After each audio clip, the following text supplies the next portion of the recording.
O Senhor esteja convosco. Ele está no meio de nós. Proclamação do Evangelho de Jesus Cristo segundo Lucas. Glória a vós, Senhor. Naquele tempo, os publicanos e pecadores aproximavam-se de Jesus para o escutar. Os fariseus, porém, e os mestres da lei criticavam Jesus. Este homem acolhe os pecadores e faz refeição com eles. Então Jesus contou-lhes esta parábola. Um homem tinha 2 filhos. O filho mais novo disse ao pai: Pai, dá-me a parte da herança que me cabe. E o pai dividiu os bens entre eles. Poucos dias depois, o filho mais novo juntou o que era seu e partiu para um lugar distante. E ali esbanjou tudo numa vida desenfreada. Quando tinha gasto tudo o que possuía, houve uma grande fome naquela região e ele começou a passar necessidade. Então foi pedir trabalho a um homem do lugar que o mandou para seu campo cuidar dos porcos. O rapaz queria matar a fome com a comida que os porcos comiam, mas nem isto lhe davam. Então caiu em si e disse: Quantos empregados do meu pai têm pão com fartura, e eu aqui, morrendo de fome. Vou-me embora, vou voltar para meu pai e dizer-lhe: Pai, pequei contra Deus e contra ti. Já não mereço ser chamado teu filho. Trata-me como a um dos teus empregados. Então ele partiu e voltou para seu pai. Quando ainda estava longe, seu pai o avistou e sentiu compaixão. Correu-lhe ao encontro, abraçou-o e cobriu de beijos. O filho então lhe disse: Pai, pequei contra Deus e contra ti. Já não mereço ser chamado teu filho. Mas o pai disse aos empregados: Trazei depressa a melhor túnica para vestir meu filho, e colocai um anel no seu dedo e sandálias nos pés. Trazei um novilho gordo e matai-o, vamos fazer um banquete. Porque este meu filho estava morto e tornou a viver. Estava perdido e foi encontrado. E começou a festa. O filho mais velho estava no campo. Ao voltar, já perto de casa, ouviu música e barulho de dança. Então chamou um dos criados e perguntou o que estava acontecendo. O criado respondeu: É teu irmão que voltou. Teu pai matou o novilho gordo, porque o recuperou com saúde. Mas ele ficou com raiva e não queria entrar. O pai, saindo, insistia com ele. Ele, porém, respondeu ao pai: Eu trabalho para ti há tantos anos, jamais desobedeci a qualquer ordem tua, e tu nunca me deste um cabrito para eu festejar com meus amigos. Quando chegou esse teu filho, que esbanjou teus bens com prostitutas, matas para ele o novilho cevado. Então o pai lhe disse: Filho, tu estás sempre comigo, e tudo que é meu é teu. Mas era preciso festejar e alegrar-nos, porque este teu irmão estava morto e tornou a viver, estava perdido e foi encontrado. Palavra da salvação. Glória a vós, Senhor.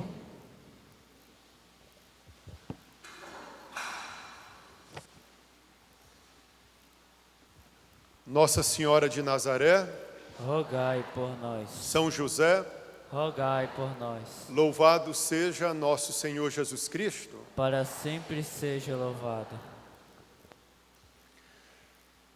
Queridos catecúmenos, queridos irmãos e irmãs, eu quero começar a homilia desse quarto domingo da Quaresma com essa segunda leitura que nós escutamos agora há pouco da segunda carta de São Paulo aos Coríntios.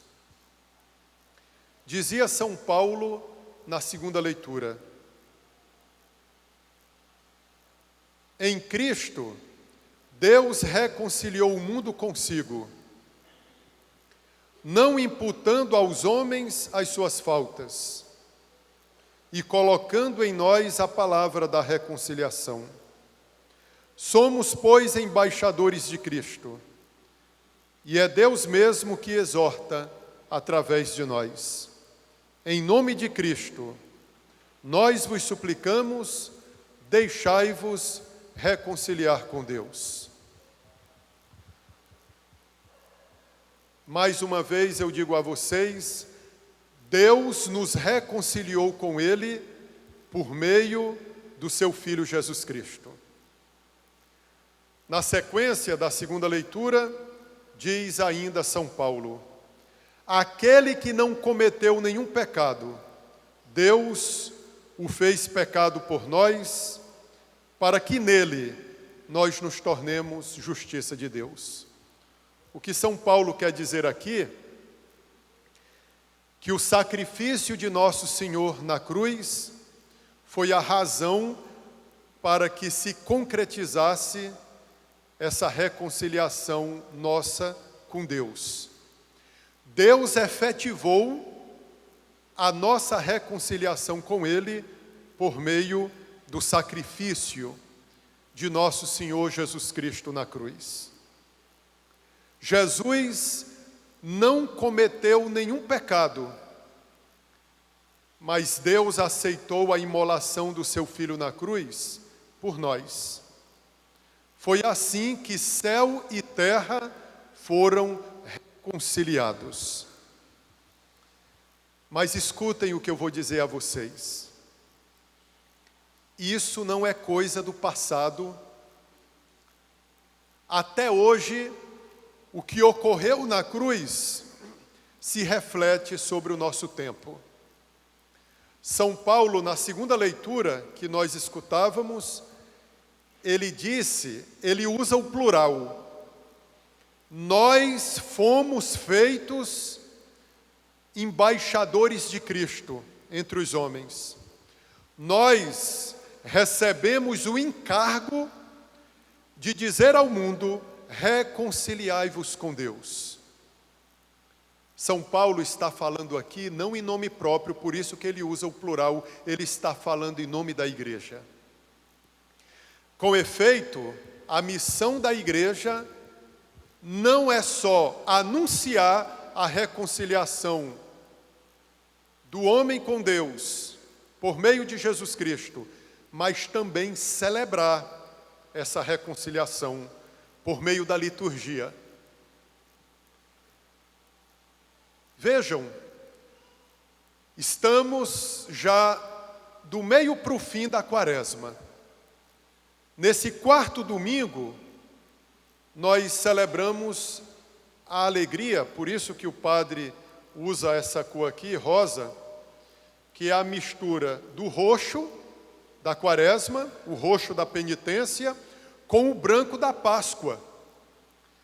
Por que que a igreja não faz isso no domingo que vem, o quinto da Quaresma, que está mais próximo da Semana Santa?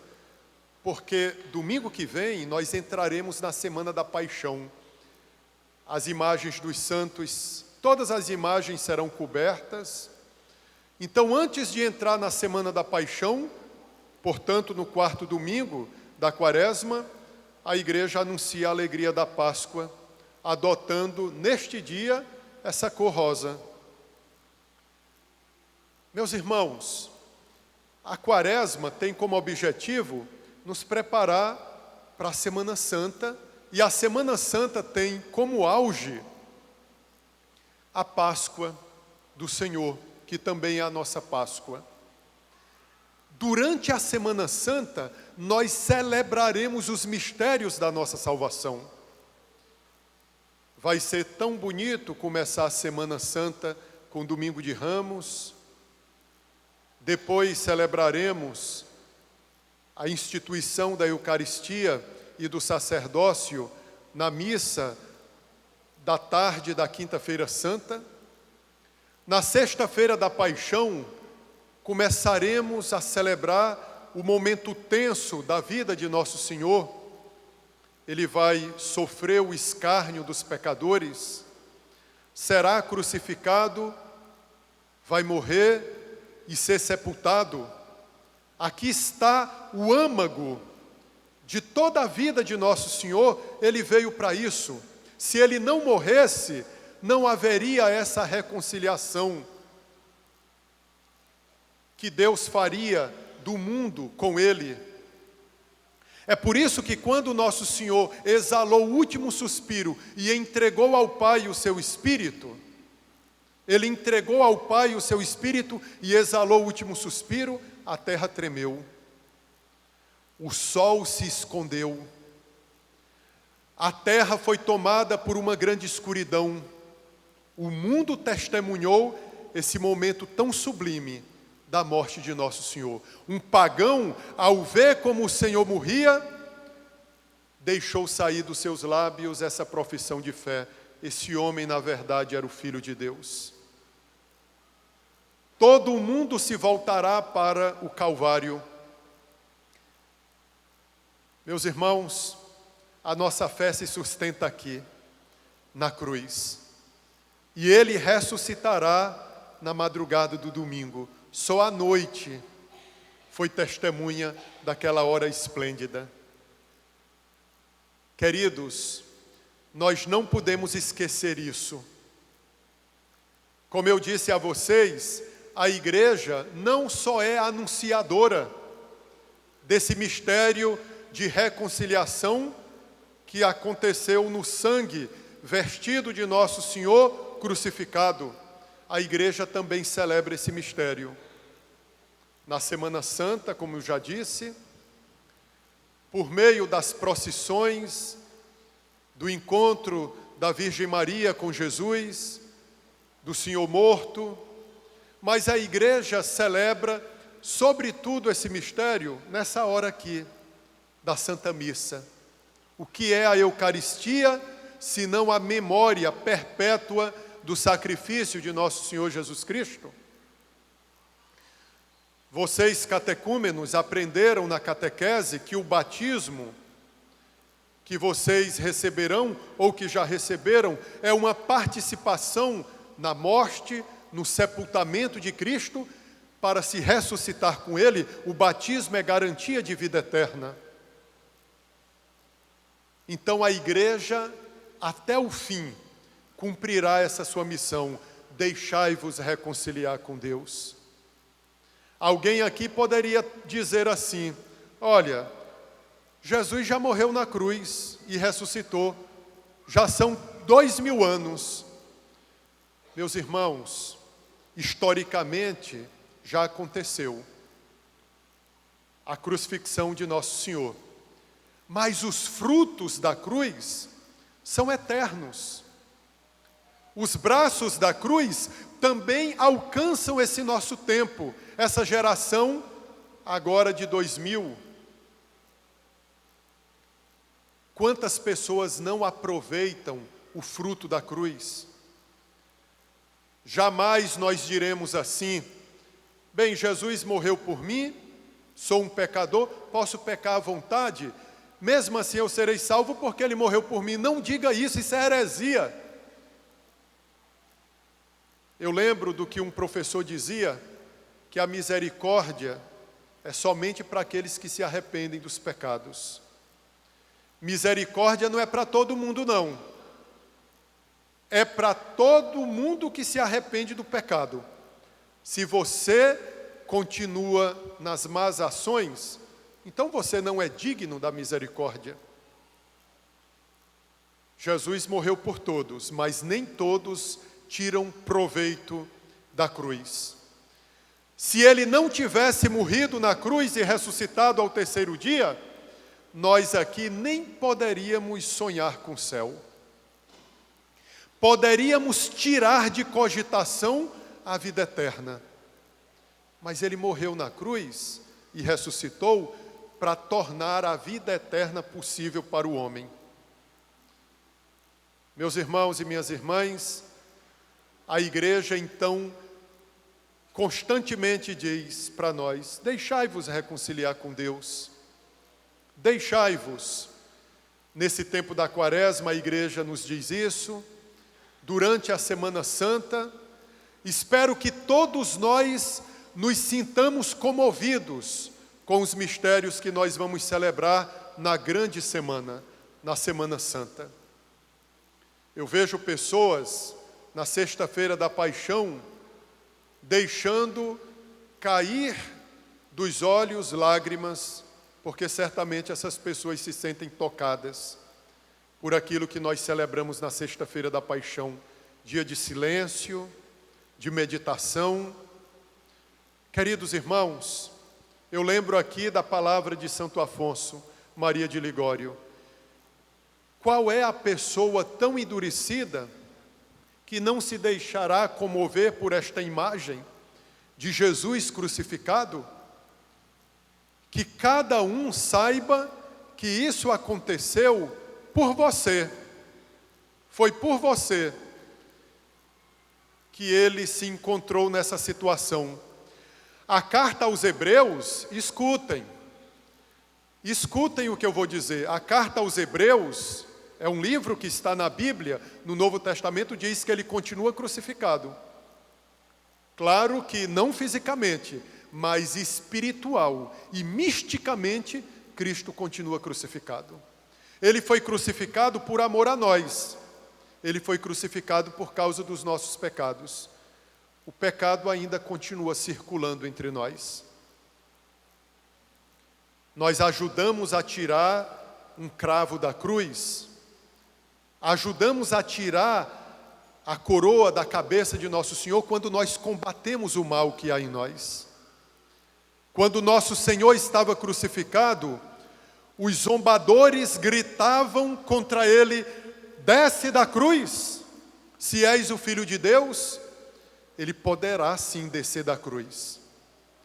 Jesus descerá da cruz quando você deixar de pecar. Quando o pecado não fizer mais parte da sua vida. Agora ele descer da cruz, enquanto você ainda é contumaz no pecado, ele continuará cravado ali na cruz. Nesse instrumento de suplício, tudo por amor. Por isso que conservamos em nossas igrejas católicas a linda imagem do crucificado, que é a imagem de amor. Queridos irmãos e irmãs, neste quarto domingo da quaresma, o Evangelho, segundo São Lucas, que traz nos lábios de Jesus a parábola do filho pródigo, é um retrato da nossa história. Quem é esse filho mais novo? Cada um de nós. O filho mais novo chega para o pai, ele se sentia à vontade de suplicar ao pai a parte da herança que lhe cabia. São Paulo, em uma de suas cartas, ele diz que nós somos herdeiros das coisas de Deus. Em Cristo, nós herdamos as coisas do alto. Estão entendendo como o ser humano não é pouca coisa? Gente, o mundo se engana conosco. Se nós não prestássemos, se nós fôssemos levados em pouca monta, o diabo nunca se aproximaria de nós para nos tentar.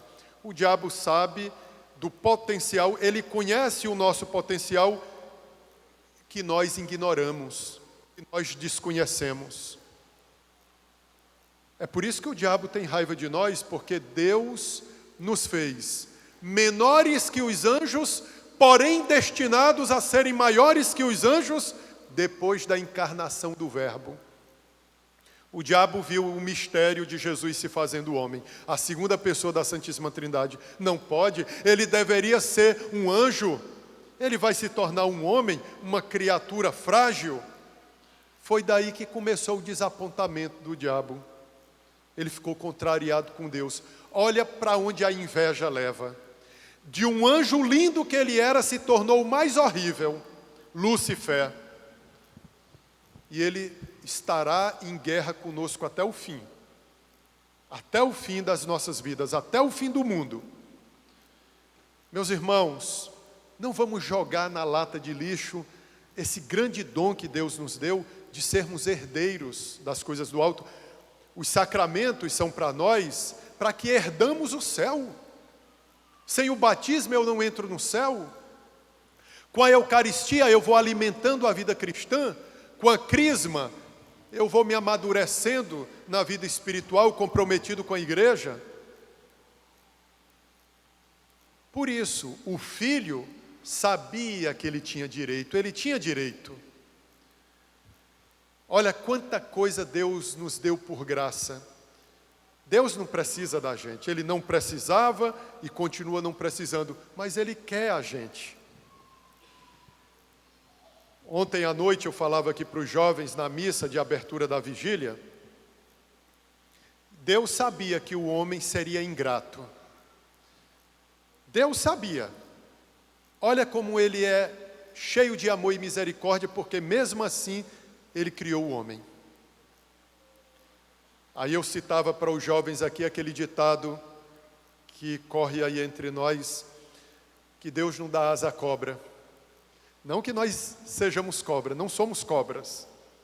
Mas Deus, mesmo sabendo que nós seríamos ruins, mesmo assim Ele nos deu asa para a gente voar bem longe. Mas eu acredito que Deus foi atencioso conosco, porque Ele pensou em primeiro lugar no seu Filho Jesus Cristo, que se encarnaria e seria verdadeiramente homem, seria verdadeiramente humano. Ele pensou na sua Santíssima Mãe, na Santíssima Mãe de Nosso Senhor Jesus Cristo, a Virgem Maria, em São José, e nesses grandes homens de Deus, os santos. Se tem ali o Daniel que não vai me responder bem, mas vai haver ali alguém que vai me responder em alto nível. Desculpa, Daniel, te usar como exemplo. Se fulano ali, lá aquele José ali, aquele Luiz, não vão me responder bem, mas no meio do ser humano, no meio da humanidade, vai existir alguém que vai corresponder ao meu amor. Olha aqui o filho, mesmo malandrinho, mas ele sabia que tinha direito. Parece aquela história da mitologia grega, de alguém que roubou o fogo dos deuses para se tornar poderoso. O homem foi criado para ser forte, mas não sem Deus, com Deus. O filho pediu a parte da herança, ele sabia que tinha direito, dá-me a parte da herança. Aqui no Evangelho, pedir a herança para o pai é mesmo que declarar a morte para ele. É mesmo que declarar a morte do pai. Entregar a herança para alguém está geralmente associado à morte. É depois da morte do progenitor que os bens, na maioria das vezes, que os bens são divididos. Já viram os filhos brigando por herança? Tem casos aqui. Tem filho que não vê a hora daquele velho e daquela velha morrerem para que os 100 alqueires de terra sejam divididos. Eu quero pegar 30 daquele alqueire. Eles vão chorar no dia do teu velório, velho e velha. Mas quando você for enterrado, eles enxugam as lágrimas e começam a discutir de quem que vai ser a casa, de quem vai ser os gados, hein? Não pensem não que os filhos são muito ingratos, hein? Olha aqui o filho mais novo, morre, dá a parte para mim da herança que me cabe. Ele quis declarar a morte do pai porque ele juntou a herança e ele foi para bem longe de Deus. Esse pai aqui é Deus, viu, no Evangelho. Ele foi para bem longe para gastar tudo que ele tinha recebido do pai. Ele vai sair gloriosamente de casa, mas vai voltar um trapo. É o que acontece com o homem que se afasta de Deus. Esse filho mais novo é um retrato nosso. A gente vive à vontade longe de Deus. Longe de Deus, não precisa essa igreja católica marrenta no meu pé, dizendo o que eu tenho que fazer, essa história de mandamentos da lei de Deus, de moral, de ética. Eu quero viver do jeito que eu acho que se deve viver. Eu vou para longe de Deus. Já perceberam que quando alguém está no pecado, a primeira coisa que larga é a igreja? Porque a pessoa tem vergonha deste aqui, daquele que é a luz. Todo aquele que se aproxima da luz tem as suas trevas clareadas. O que você achava que não era pecado, aí você começa a ter consciência do pecado. Quantas pessoas ficam incomodadas com a pregação da igreja?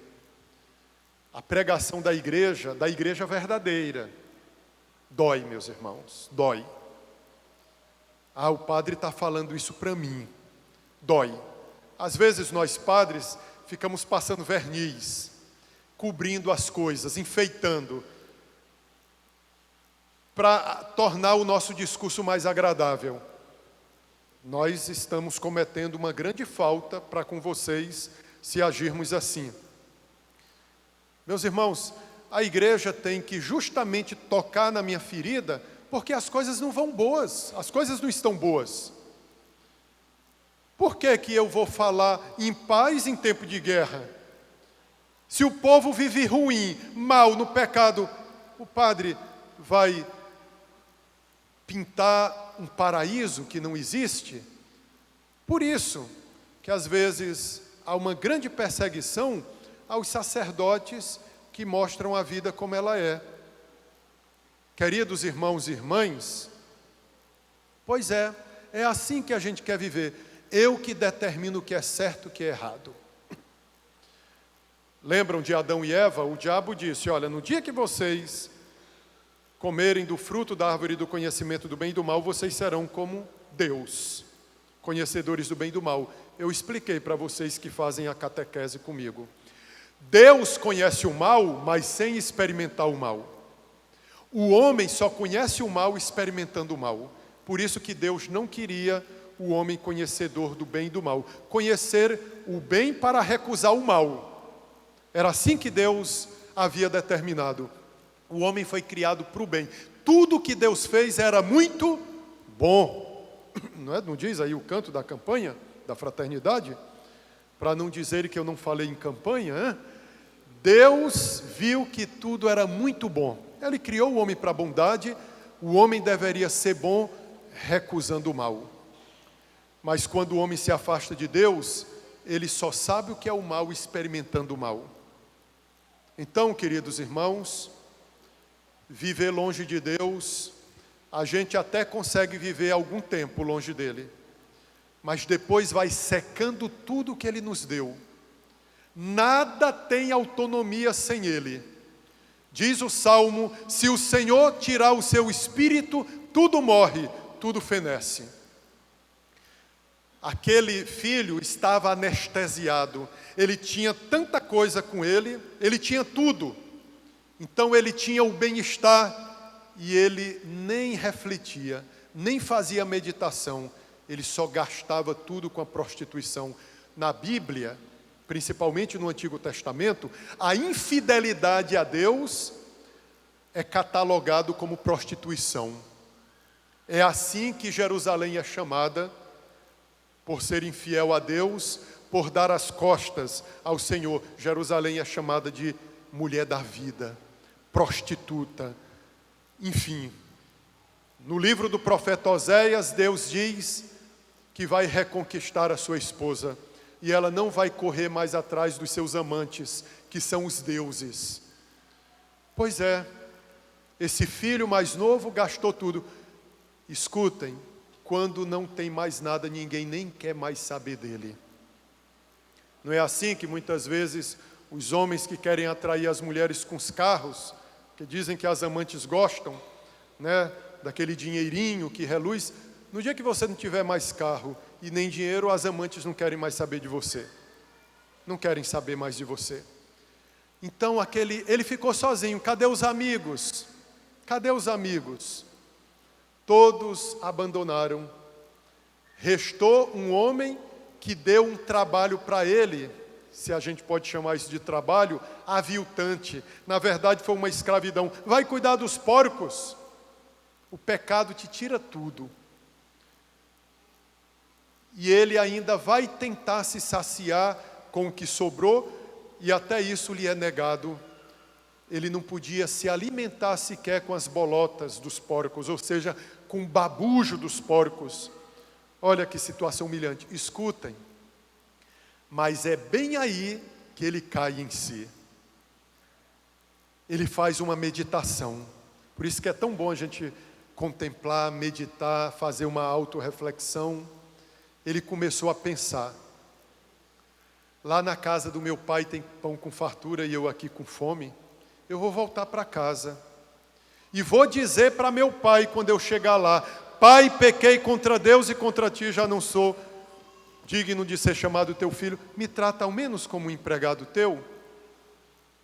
Que Deus nos dê essa graça, se nós estivermos no pecado, de depois de ter experimentado de tudo do pecado, sem se saciar, porque o pecado não sacia ninguém, sintamos saudade de Deus. Dizia Santa Teresa d'Ávila, que sintamos saudade de Deus. Só Ele basta. E tenhamos a coragem de fazer a viagem de volta para Deus.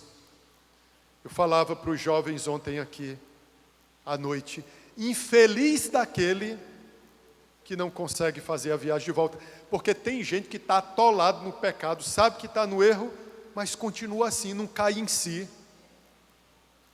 Quantas vezes eu já ouvi de pessoas que vieram apresentar para mim a vontade de retornar para as coisas do alto.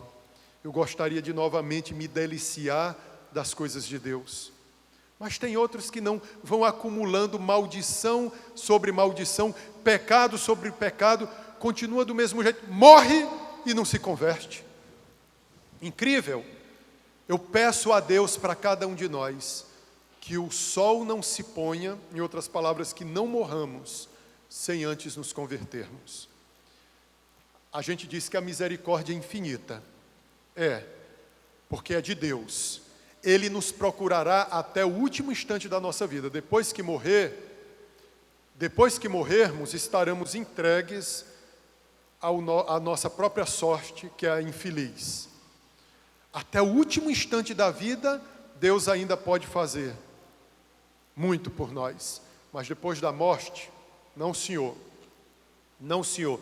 Não há mais chance. Não vou dizer que é céu e inferno. É só o inferno para os pecadores que não se arrependeram, que não se converteram. Esse filho mais novo aqui foi honesto. Não era para ele passar por isso.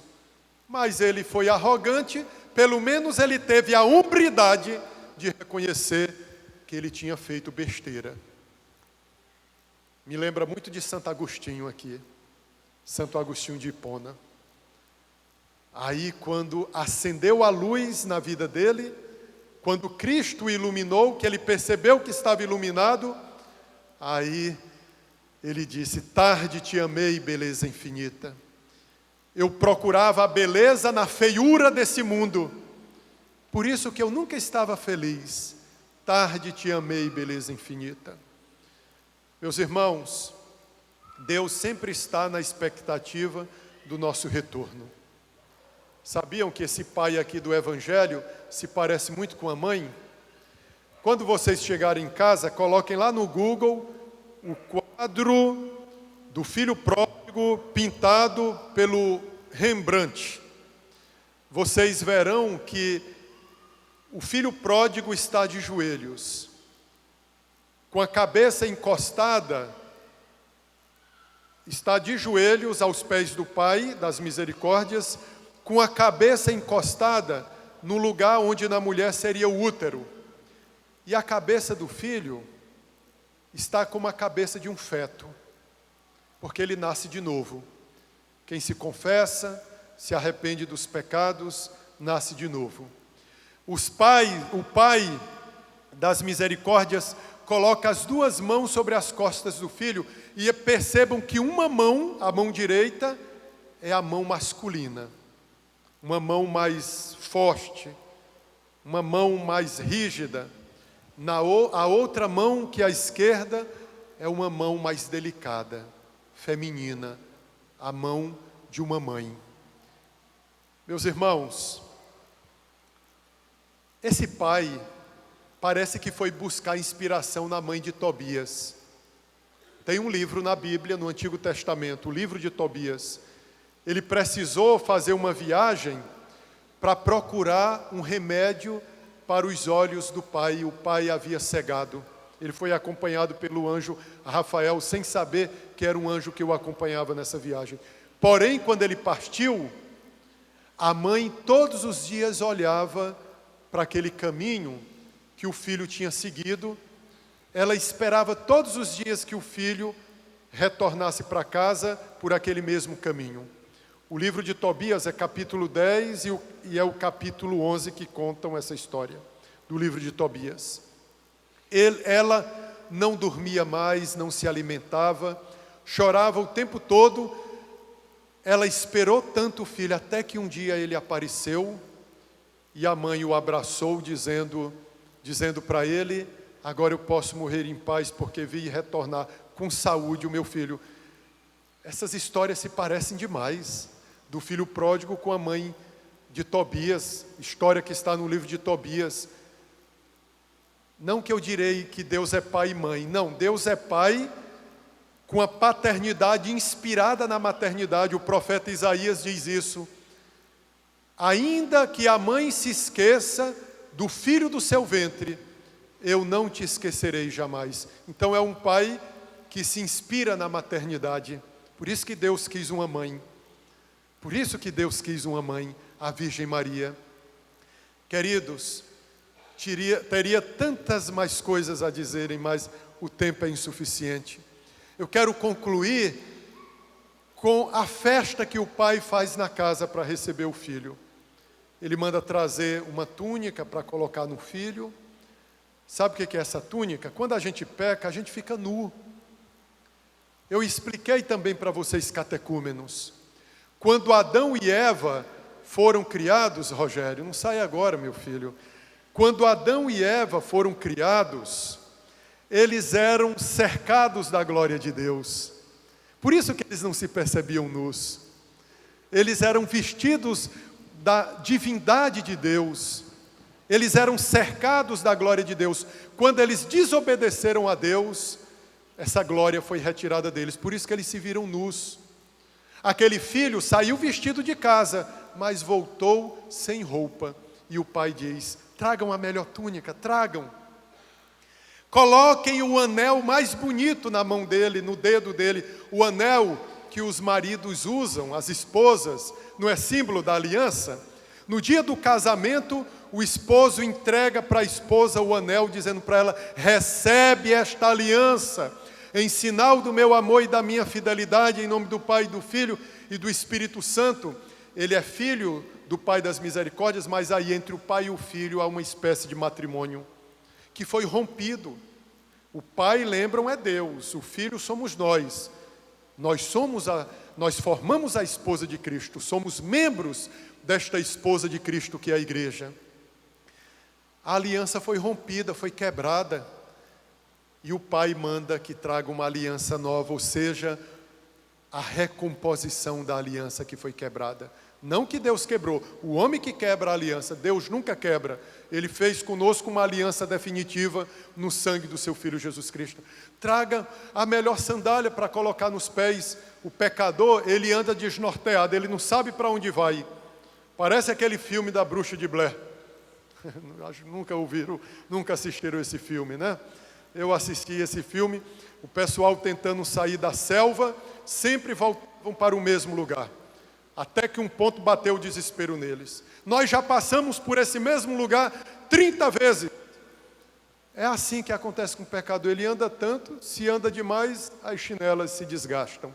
Ele voltou sem chinela para casa, saiu com sapato de casa e voltou descalço porque ele andou desnorteado. Ele só soube um caminho certo quando ele resolveu voltar para casa.